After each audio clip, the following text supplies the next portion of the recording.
Hello, my name is Angelica Coriano. I'm a student at Valencia College taking Digital Systems with Professor Evans. This video submission is for laboratory number 1. This would include parts 1 and 2 of the laboratory. I'm going to begin with part 1 with including a visual of my circuit and the different inputs that it has. Alright, so I'm going to begin with part number 1 of this laboratory by first showing my circuit. I'm going to flip the camera around here. I'm going to show my circuit. I still have not turned on the lab kit, so right now it's just explaining what each pin is. This left hand chip is 74LS32, which includes the OR gates, and this right hand side is 74LS08, which includes the AND gates. I'm going to explain a little bit how my chips are connected. Just grabbing a little pointer. So as you can see here, I'm going to move this yellow wire out of the way. I have ground and positive connected on pin number 14, and then ground connected on pin number 7, which is this little tiny little orange wire going right here to negative. So on the OR gate, one thing though, both chips are connected to positive and ground, with positive being connected at pin number 14 for 74LS08 and negative or ground being connected at pin number 7 for 74LS08. So now I'm going to begin with how the pins are connected for 74LS32, which has my OR gates. So pin number 1, which is the first input, is this green wire. It is going around town right over here to switch number 1, connected right there. Then we have pin number 2, which is input B. So this green wire was input A. This yellow one is going to be input B. Gonna follow it to switch number 2, which is right over here. And then that output has been, so coming back and focusing on pin number 3, which has the input, has the output of switch 1 and 2, which is input A and B. That pin connects to the first pin of 74LS08, which is the AND gate. This is input, I called it Q on my pre-lab, but it's the output of this gate. This is going to be the first input on the AND gate. The second pin right here is this green wire. It connects to switch number 3. It's input number C, so you're going to it's input number 3, I apologize. Gonna follow this green wire. I'm gonna just disconnect it from the pin so I can lift and show.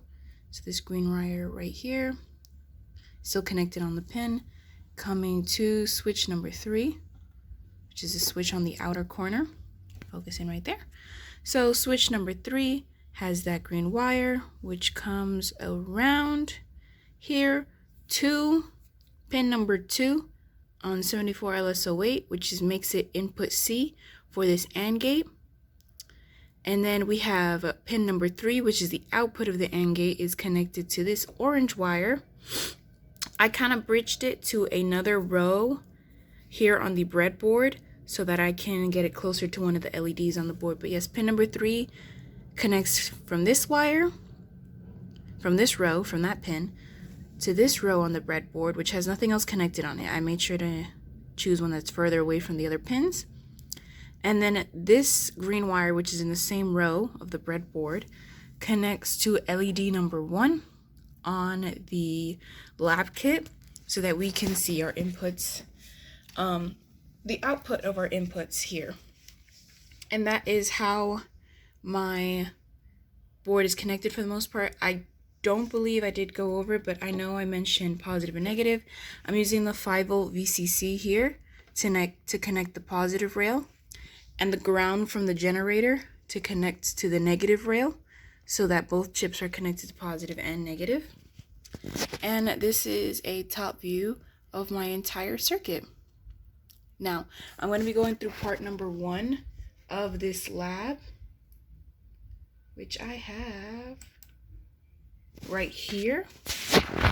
I'll let it focus. I apologize. So I did run it once before. I apologize for that. That keeps coming up. I'm going to be rerunning it again so that I can show every single input and output. But that is the schematic that we have, which is a logic circuit. Input A and B going into the OR gate, and the output of that being one of the inputs for the AND gate, and input C being the other input for the AND gate. This is switch 1, 2, and 3 for the, with the output connecting to the LED. So I'm going to rerun this data input so that I can show each one and how I got these values. So the first thing is turn on my lab kit. I'm going to show my entire circuit here. I'm going to move those wires a little bit so that we can get a visual of the breadboard. I have a second breadboard that I got from another class, and since I can move it, I use this one instead of the breadboard provided, just so I can be closer to these switches.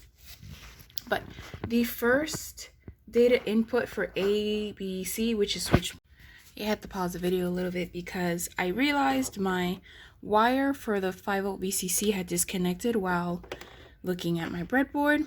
So I'm gonna actually redo the entire first part of the outputs, the ones that I already did for the data inputs, because it would have been inaccurate since my 5 volts was not connected. So restarting here, I am going to start with the data inputs A, B, and C, which is our switches 1, 2, and 3, going from A to C. The first one is 0, 0, 0. So I have 1, 2, 3, 0, 0, 0 is on, and the LED is not on, so the actual is a 0, and that is what we got. The next one is 0, 0, 1. So I'm going to come back to switches 1, 2, and 3. 0, 0, 1. Looking at my circuit, and the LED is still off, so that is a 0. And we get a 0. The next data input is 0, 1, 0. I'm going to test that one out. So we have switch 1 is 0, switch 2 is 1, switch 3 is 0. So 0, 1, 0. And the LED is off, so that is a 0. The next one after would be 0, 1, 1. So 1 is 0, 2 is 1, 3 is 1. And the LED turns on, so it's a 1. 0, 1, 1 has a 1, and that is what we got.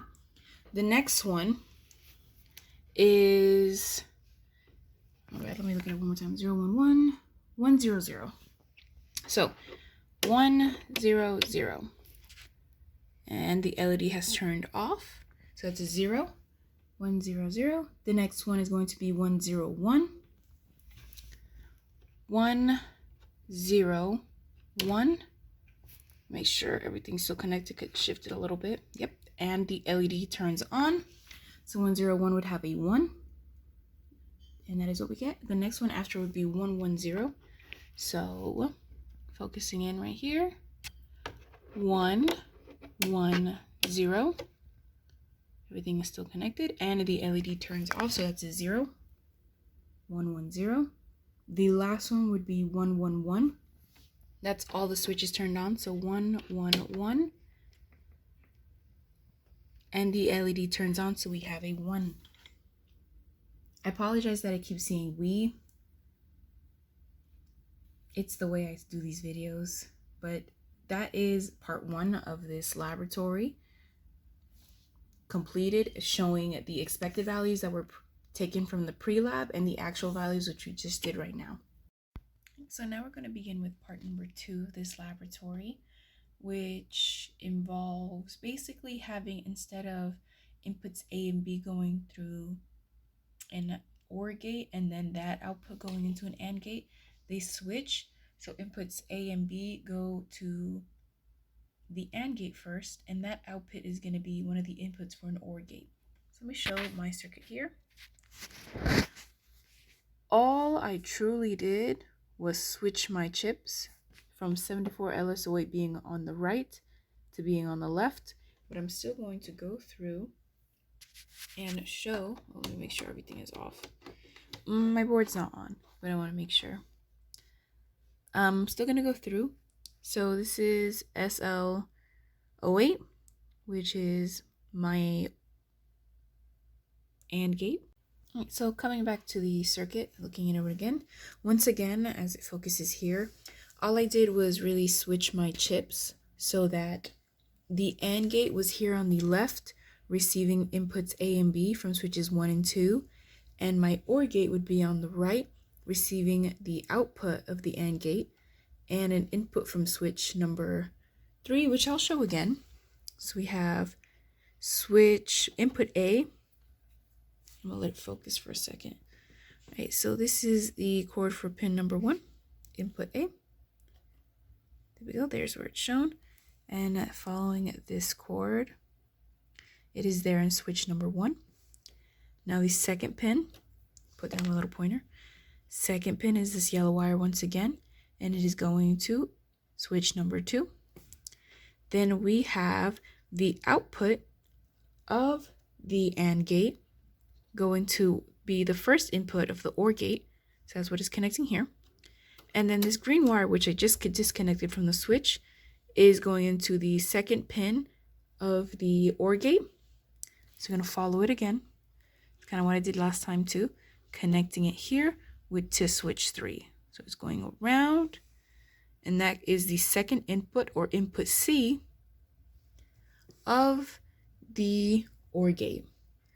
This pin 3, which is the output of this OR gate, is yet again bridged to this wire, to this rail that has nothing else connected, and that connects yet again to LED number 1.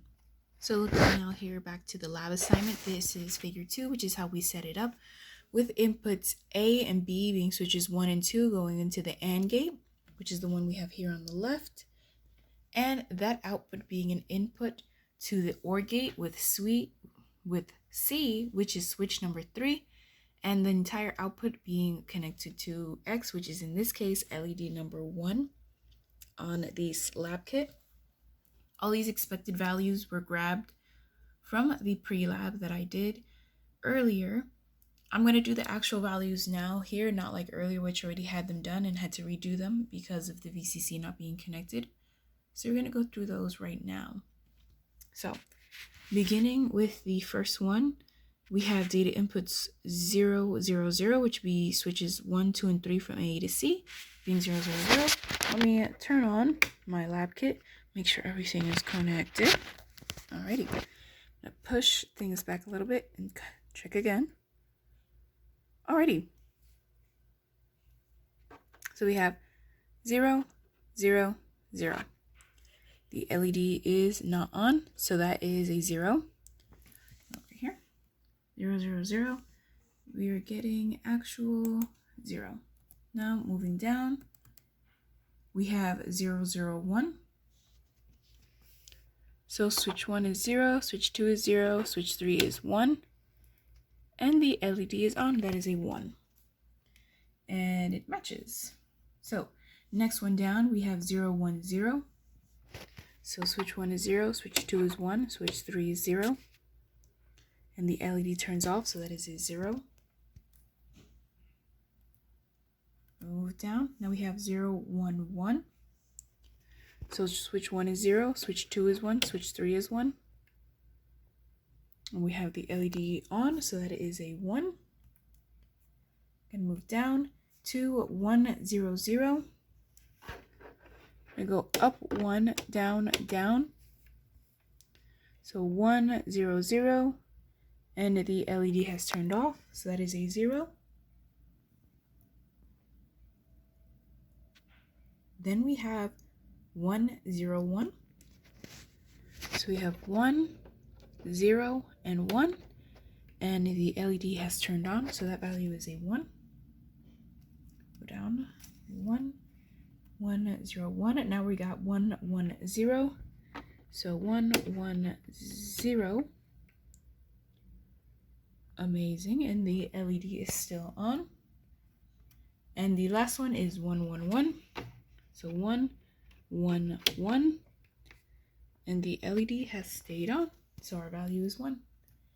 That is the table for part 2 of this lab, with once again the expected values being pulled from the pre-lab and the actual values being performed right now. The only difference I really have between these two circuits is switching those chips and verifying that switches 1, 2, and 3 were going to the correct spot. And this is the entire video for the submission of laboratory report number 1 for digital systems.